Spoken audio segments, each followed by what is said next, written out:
Said I'm a living man. Hello chess lovers, it's Javine with another installment. So this time we're going to look at 3 of my blitz games on chess.com. In this first game I'm playing pajamafairy, as I'm playing white. So the game started d4, d5, c4. This is my normal build up. Then the person played c6, knight c3, and they accepted the gambit. Now I play the move e4, and the safe move is e3. You attack the pawn right away, and black cannot save the pawn by playing b5, because after knight takes, pawn take, queen check, queen here, and you're going to pick up this rook. If you bring the knight here, that won't help you. So and also obviously if queen check, then the knight can simply come back and you got back your pawn, plus this pawn is weak, this pawn is weak, so you're going to get this pawn as well. However, I decided to play the move e4, and I don't think that black should try and hold on to his pawn. However, black tried to hold on to the pawn. I played the move a4, trying to chip away at it, bishop d7, and then d5. So d5 probably the only way to try and chip away. So pawn take, and I took his pawn on b5. He took on e4. Big mistake, because after queen d5 I'm going to win the rook or win the knight. So pajamafairy decided to resign. Alright, so in this second game I'm playing black against PersianGulfs. So the game started d4, c5. So I was talking to Mr. Lindo today, and I told him that I used to play c5 a lot when white played the move d4, and I had bad results. Now some of the time, like in this game, the person didn't play good against it, and I get the type of positions that I wanted. So d5, e6, my whole plan is I want to chip away at the white center, and in so doing I get the strong pawn center. So white just went in for my plan. I took back with the f pawn, b3, d5, and now look who has the strong pawn center. Bishop went there, knight f6, blocking that diagonal a little bit, e3, knight c6, knight f3, bishop d6, knight bd2, castle kingside, bishop d3, queen c7. Alright, so as you can see, both of us try to bring out our pieces. My pieces are out nice. You can see my queen and bishop have that battery. My pawns are nice in the center, controlling the center better than his pawn. His knight and d2 doesn't have much scope, right? He'll have to move this knight in order to make use of this knight. I don't think this maneuver with the knight is going to really help white game very much. So he played e4, which is a good idea. You will try to activate the knight this way. Then I brought my knight here. He played h3. I'm gonna bring my knight there. When thinking back,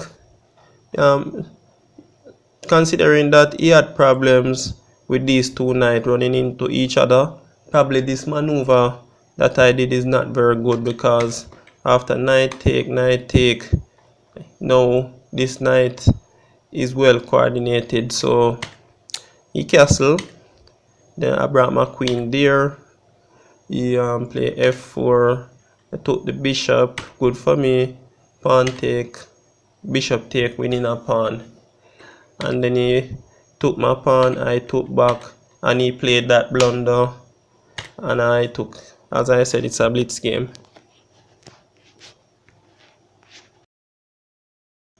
Alright, so this is the third game. I'm playing against somebody that their name is so hard to pronounce. I'm just going to have to call them by their right name, which is Blunder Thunder. I'm going to send out a request to anybody that can give him a better name, because the game went knight f3, knight f6. By the way, this knight f3 move is a move that I'm trying to find the best way to play against it. d4, c5 again, c4, pawn takes. Right here, you know, I'm feeling a little bit more happy because at least I get to undermine his d4 pawn. Bishop g5, and he didn't protect the pawn, so I said he didn't take the pawn, so I said I'm going to protect my pawn. Now, some of you might be wondering, well, yes, you protect the d4 pawn, but isn't the e5 pawn hanging? Well, I'm sure Sage wouldn't ask that question, because Sage would say no, queen a5. And after queen d2, take the knight, and yay, up a piece. So he took my knight, queen take, g3, knight c6, a3. I'm just trying to stop my bishop from getting there, which is sensible. And then the bishop to c5, bishop g3, and he's Blunder Thunder, and I am Tactics Puncher, because, you know, I'm saying take my pawn, right? Well, first, if you take with the queen, then I'm going to take here, and you're going to cry because I'm going to get the bishop. Or you can take with the pawn, and then I castle, and you know, this square is just going to look so lovely for the knight. So he decided to push pass, and I brought my knight here to defend the pawn. He got his knight out, I took that pawn, he took my pawn, I took this pawn, brought his queen here, and then boom, I'm the Tactics Puncher, right? So he has to castle, give me that knight, rook here, give me this pawn, you take, I take, and then yes, I'm up. Tons and tons of material. White should just resign right here. Castle, he pushes pawn, I brought my rook here, he pushed f4, so you want to push e5. I gave him a check before that. You move over the king, push b6. You know, I should just push b5, you know, rook here, and push that pawn, rook up, and then I want to push the a5 pawn, queen here, bishop there, push there. This push is helping me to get rid of my isolated pawn. Rook take, push there, rook there, queen here. He played a weighted move, you know, it's a chess game, so he has to play something. a4, rook there, a3, bishop there, queen here, queen there. Now he's threatening to take that pawn, so right, he's threatening to take this pawn and win my queen, so check, king up, push my pawn, tempting him to take it so that I can fork him, win this bishop, and then, as I said, he's Blunder Thunder, so he allowed me to win his rook.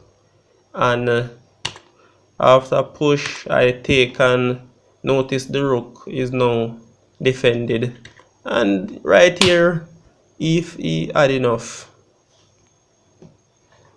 and you know, the funny thing is that, let's say that if I played a move like queen right here, and he takes my rook, then I can play bishop take check, and you know, stop the check, and I can take his queen. So it's just problem for